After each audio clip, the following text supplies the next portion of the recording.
सैफ अली खान हल्ला प्रकरणातील संशयिताची ओळख पटवण्याचं काम सुरू। संशयिताला पोलिसांनी नेलं सैफच्या घरी।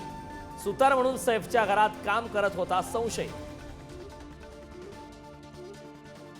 अभिनेता सैफ अली खानच्या प्रकृतीत ऑपरेशन नंतर सुधारणा। आयसीयूतील स्पेशल रूम मध्ये हलवले।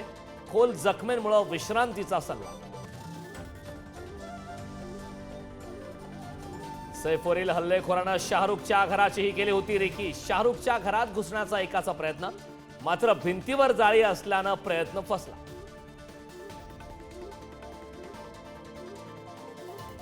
वाल्मिक कराडची परदेशात संपत्ती असल्याचा सीआयडीला संशय। वाल्मिककडे सापडलं परदेशी सिम कार्ड।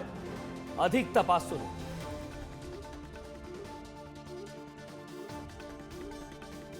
धनंजय मुंडेंच्या कार्यकाळात कृषी धोरण कशासाठी बदललं? नागपूर खंडपीठानं सरकारकडून मागितलं स्पष्टीकरण।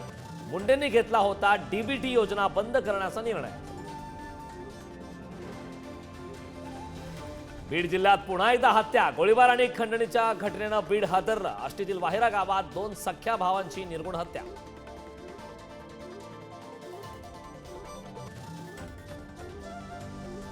पुणे नाशिक महामार्गावर नारायणगावजवळ 3 गाड्यांचा भीषण अपघात। अपघातात 9 जणांचा मृत्यू।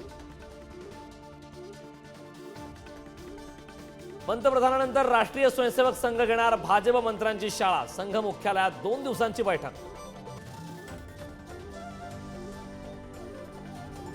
सांगली कोल्हापुरात शक्तीपीठ महामार्गाला तीव्र विरोध। जमीन अधिग्रहणासाठी आल्यास अधिकाऱ्यांना विहिरीत ढकलणार शेतकऱ्यांचा इशारा।